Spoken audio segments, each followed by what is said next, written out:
এরকম কোন ঘটনা আছে? এরকম কোন ঘটনা কেউ কোনোদিন বলতে পারবে যে একটা লোক রাস্তার পাশে দাঁড়ায় ছিল, উনি অনেক দূরে ছিল, ড্রাইভারটা আস্তে করে যাচ্ছিল, উনি রাস্তা পার হইতে গেছে, ইচ্ছা করে যায় মারিয়ে দিচ্ছে ড্রাইভার? এরকম কোন ঘটনা কোথাও আছে পৃথিবীর বুকে, বাংলাদেশের বুকে?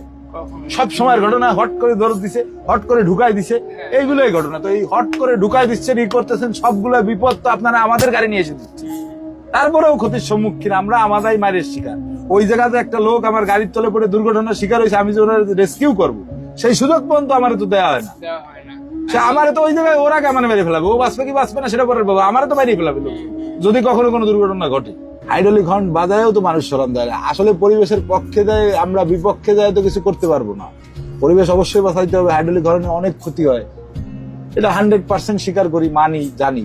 কিন্তু আমরা যখন হাইড্রোলিক হর্ন ইউজ করেও মানুষকে রাস্তা থেকে সরাইতে না পারি, তখন আমাদের আসলে কি করণীয়? একটা মানুষের সাথে একটা দুর্ঘটনা কেউ কোনো ড্রাইভার ঘটাইতে চায় না, সবাই জানে। একটা দুর্ঘটনা ঘটে গেলে ওই মানুষটার জীবনে কি হয় কখনো কেউ কোথাও স্টাডি করে দেখছে? একটা দুর্ঘটনার কবলিত মানুষের জীবনে কি হয়? একটা মানুষ যে মারা গেছে, ওই মানুষটা মারা যাওয়ার পর ওই লোকটা ছাড়া পাইছে, সবাই শুধু ছাড়া পাওয়াটা দেখে, আশাগারটা দেখে, কিন্তু ওই মানুষটার জীবনটা আসলে কি যায়? যে কয়দিন জেলে থাকে, যে কয়দিন হাজিরা দেওয়া লাগে, যা কিছু করা লাগে, কি যায়? বাংলাদেশের মানুষের ভিতরে একটা ভ্রান্ত ধারণা আছে যে চালকরা ঘাতক, রাস্তায় মানুষ মারা গেলে চালকদের ঘাতক বানায় দেওয়া হয়েছে। এটা আসলে আমি কোনোদিনও মানার পক্ষে না।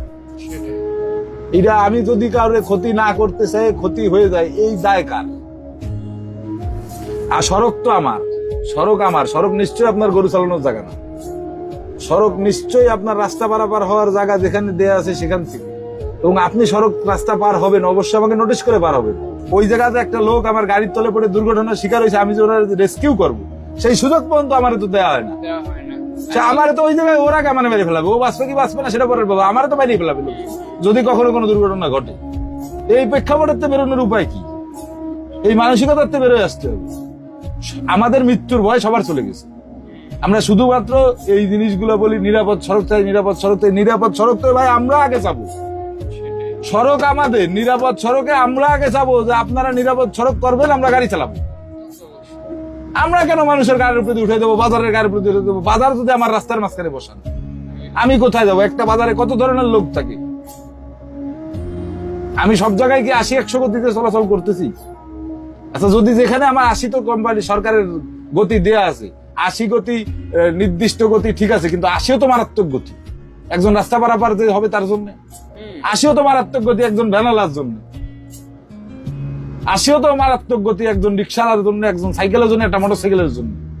তা 80 গতিতেও তো আমরা